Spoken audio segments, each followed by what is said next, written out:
It's all falling into place, boys. All the pieces that Jimmy laid out coming into fruition. Frankie Valentine thinks he's accomplished something here. Hasn't accomplished anything. He's just fallen right into the trap. It's like Jimmy told us, it's not a sprint, it's a marathon. And Patrick, you know what you have to do tonight. You're right. Because one of two things is going to happen tonight. Either we are going to take his title, or I'm going to hurt him. Tonight, Frankie Valentine's going to realize why Jimmy Rave Approved is the greatest multi-person team on the planet. He's going to realize Jimmy Rave Approved is a pack of rabid wolves. And Jimmy Rave Approved is going to be the next RPW television champion. And that's approved. Well, we're here on another episode of Rampage Pro Wrestling, and I am joined at my co-host for a good bit of this show, Sal Rinauro. Ben Masters off this week, although you're going to see him in some interview spots, some other things at different times perhaps. But right now we're looking at the Violent Passion, Patrick Bentley.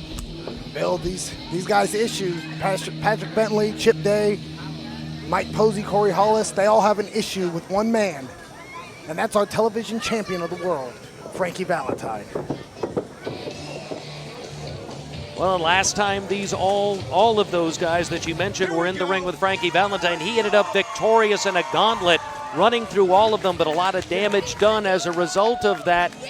You begin to wonder, though, is there a master plan? Are the Jimmy Rave Approved looking at each match as the end-all, or is this all part of a puzzle that's being put together? I think they said in a recent interview, this is not a sprint, it's a marathon. That's the problem with them, Bill, is there's definitely a master plan. There's definitely something in wait, and that's what working with Jimmy Rave, that's what training with Jimmy Rave, that's what associating with Jimmy Rave has brought to these men. They don't live for this one moment.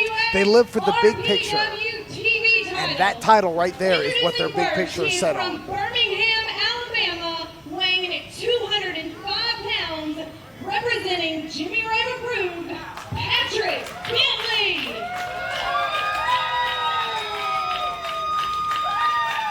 Mixed response here by the Rampage crowd, but you can see a lot of respect for the athleticism of Patrick Bentley, as you see frequently with the Jimmy Rave Approved team. And speaking of our great crowd here, Bill, they can join us again on February 11th. 12th. Oh, my notes are wrong. They are wrong.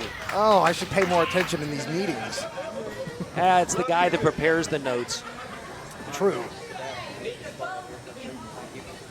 Now you got to wonder how much preparation have they done with just Patrick Bentley? I know. Not the first time these two have been together. They had a match not that long ago as part of that gauntlet. And if I remember correctly, Patrick Bentley focused his attack on Frankie Valentine's neck the whole time, which is brilliant strategy, with his finisher being that Canadian destroyer-like maneuver, the front flip into a pile driver that will jam your neck and leave you practically paralyzed. The momentum on that particular move is what makes it so devastating, pioneered by former TNA star Petey Williams, the Canadian destroyer as he was called. By the way, first time that maneuver was ever used was in a match on an independent show with an athlete then known as Matt Seidel, now known as Evan Bourne. And now we've learned something today. See, you watch Rampage Pro Wrestling, you get a little knowledge, you get some great action. And a lovely buffet. Maybe not the buffet. Yeah, well, I wouldn't try the chilled shrimp. Couple blows to the head right there just to sort of shake him up as he throws him in, but Frankie Valentine manages, balance his way through and roll over. Bentley tried to get out of the way, unsuccessful of both the maneuver and that punch, goes back in the corner to buy some time. They're going to face off again. And that's one of the things about Frankie Valentine that I enjoy is Frankie Valentine can go to the air. He can go to the sky. He chooses not to because he's much better at the ground game. He's much better of a fighter. He's just a fighter. But when need be, he can go to the sky. He can do a moonsault. He can do a backflip if he needs to. Well, while he had to prove himself with his father, Doug Summers, clearly a lot of the training he's got in terms of the less is more aspects of professional wrestling came from that gentleman, a former tag team champion. A man that feuded with Shawn Michaels, who's also known for his high-flying abilities. And now we're back to Frankie Valentine. We've gone full circle. Right there, trying to maneuver, headstand, managed to get off, caught there. Tremendous show of strength by both guys getting up there. tries for a backslide both. He Frankie doesn't have the Valentine leverage. fights it, but right there flips through Well into a done. front position. Big into monkey flip by Valentine. Beautifully done. Deep arm drag takes over Bentley. And that's again where you could see the training that Frankie Valentine has done. Frankie Valentine is no fluke champion. Frankie Valentine is no paper champion. Frankie Valentine can go with anybody in the world, bar none. But will he be able to stand up, I wonder, to the numbers that come into play when you deal with the Jimmy Rave approved team? Each and every one of those athletes, an exceptional athlete with unique skills, and you put them all together, as they say, the greatest multi-person team. They don't come at you one-on-one. They come at you in force inevitably. And that's the thing is, with he's an evil genius, Jimmy Rave is. Jimmy Rave is well calculated. Jimmy Rave knows when to strike. And it's no accident that Patrick was chosen for this match. Just like it was no accident that they had a gauntlet a couple weeks ago here on RPW television.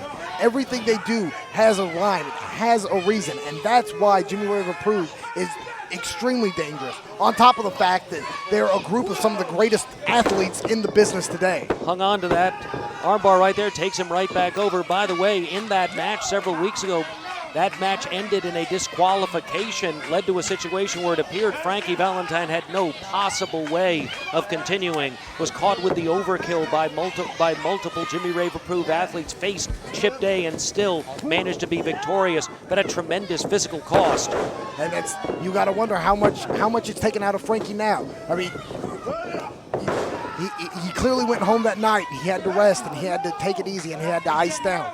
But Bill, he had to be back up in the gym the next day. You can't maintain the physical shape that Frankie Valentine's in. You can't maintain the television championship by sitting at home resting your wounds. So it's got to add up.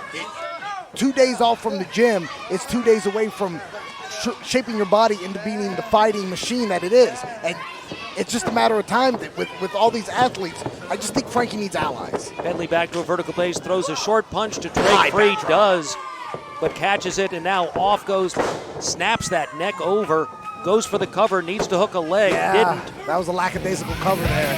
Frankie might have hurt his left arm. Or he could still just be feeling the effects of that 3-on-1 attack. He's going for Look at the strength here shown by Bentley.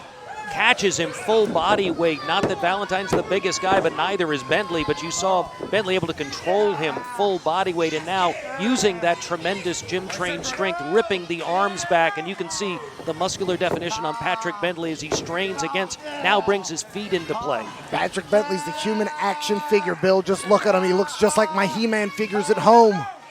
Your many He-Man figures at home. Multiple, yes. Orko's my pride, but I digress from that point. Right here, we can have a submission situation. Valentine no slouch himself in the strength area, but between the two, I give a little bit of the nod to Patrick Bentley, particularly in this leverage position here. But look at him, forcing his way to the vertical base and simultaneously turning into his man, the two necessities. And speaking of necessities, Patrick did what was necessary there. He saw that Frankie was fighting out of the hold. So instead of just keeping the hold on, he booted the man, because there's nothing like a swift kick to the stomach to take all the wind out of you. And if you can't win, if you can't breathe, you can't fight. If you can't fight, you can't win, Bill. You got to point out, nothing illegal about that kind of maneuver, and for much of what we've seen in the match, we've really seen no unnecessary activity taken by either wrestlers. This has been pretty much straight down the line for both of these guys, a measure of respect being shown in this title match. Well, it's not just respect, it just goes to show how great these Jimmy Rave approved members are. There are no slouches in the ring, Bill. They can go. They're a group of some of the toughest, most talented, young up-and-comers I've ever seen in my life. And the fact that they have Jimmy Rave's evil mind behind them, the fact that they can rely on Jimmy Rave, who's got more experience than probably anybody in the state of Georgia, just makes them that much more dangerous. And right there now, Bentley continuing to work on the back, the lower back in particular, wrenching it back, and this has been going on now for several continuous minutes here. And maybe Patrick knows something we don't know about Frankie, Bill. Well, again, you remember last time some damage was done clearly in that other match. You know that these guys go back and are the students of the films. They're paying attention to what they did before so they know what to do next. There's a big hip toss there by Frankie, but he's out on his feet. Standing big drop kick, a lot of right elevation. Right to the chin, Bill. And for those of you that have ever been hit flush in the chin, you know what that does to you. It makes your ears ring. It makes it feel like there's blood coming out of your ears. And Patrick right back to that midsection. Frankie might have a broken rib or 2 or 3, Bill. And he's going after that modified reverse bear hug kind of maneuver there, and he's forcing his shoulder into him simultaneously as he wrenches, using all of that strength that Patrick Bentley brings into this particular match. But look at Valentine fighting through the pain, unwilling to give up. What he's trying to do here is create space if he doesn't have complete grip on him. Bentley Great not shot. prepared, had his face in the wrong place at the right time for Valentine, who big manages shot. to swing through. I don't know how Valentine does this. He does it week after week, Bill. He's got more heart and more fight. Oh! Again, an example of that strength. Picks him up. Oh, back senton. No matter how much heart, how much fight you have, a kick to the gut and a senton to the back, it might. But Frankie kicks out again. He defies the odds week in and week out, and you can only see him here on Rampage Pro Wrestling on Fox 24. That was a cheap play. And very much so. And notice on that senton how he did use the his opponent's body for a step up to get greater elevation to do even more damage, but then immediately back into the hold, and again using his knee, using his arm, wrenching into the back, trying to control the man. I'm not sure this is the best of the control spots he's tried to maintain, and it's being demonstrated. I don't think he's got that right arm right where he wants it, but he set him up for that. Put him right into the abdominal stretch. Innovated by Orville, just Orville. His friends called him Obi. Long time ago, and what Patrick's doing there is he's reaching behind his own body, Bill. He's not doing it now, but he was reaching behind his own body to get more leverage. A lot of people just view this as a hold to get to the next spot, but Patrick's got him in a compromised submission right here. He's got him in a situation where Frankie could tap, and I wouldn't blame him. And if he takes him down to the mat, as many amateur wrestling fans know, that can be moved into a pinning situation very easily, and is frequently in amateur wrestling. But Frankie beals his way out, but Patrick's right back to his feet. Oh, inside out with that clothesline goes Frankie Valentine. That's the strength of Bentley. Bill, it just makes me wonder, if Patrick's the one to bring the TV title back to Jimmy Rave, where does that put him amongst the approved members? Does he become the de facto #1 guy with Jimmy Rave still suspended? Well, I saw some recent words by the Jimmy Rave approved team, and one of the things they kept reinforcing is when we. So far, there's been no I identified in any of the conversations that I've had with them or anything I've heard them say. And again, it appears to be something Jimmy Rave's put into them. Now, unfortunately, I believe that a lot of Jimmy Rave approved has long been about Jimmy Rave, so there was a lot of I going on there. But in his absence, they seem to have come together even better as a team and as a cohesive unit. Oh, right there, that double sledge with a run. Bill, he could have a punctured arm. I'm worried about Frankie. Something Ivan Putski popularized back in the day because of his superior upper body strength. Won many a match with it, in Yes, fact. he did. Scott Putski, not so much. No, not so much. But back to my point about Jimmy Rave. I want to go ahead and announce this now, Bill. I've been talking to the doc. I want Jimmy Rave back. I don't think you're the only one. I would think, even though I know right now Kyle Matthews, and who can blame him, wants a piece of Jeremy Vane, wants that Rampage title, wants to shove Vane's words down his throat.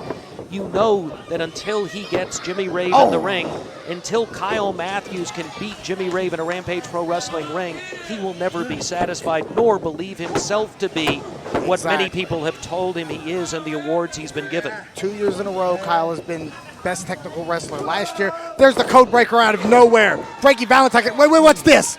And there's the number games again. There's the number games again.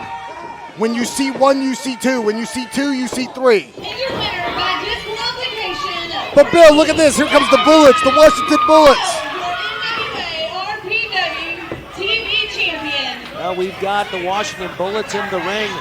It's the second week in a row the Washington Bullets have intruded into somebody else's match.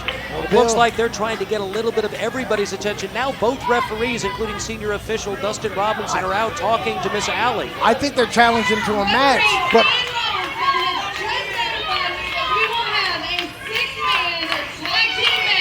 well, there you go. Well, I don't know Frankie Valentine. I don't know that Frankie was asked about that.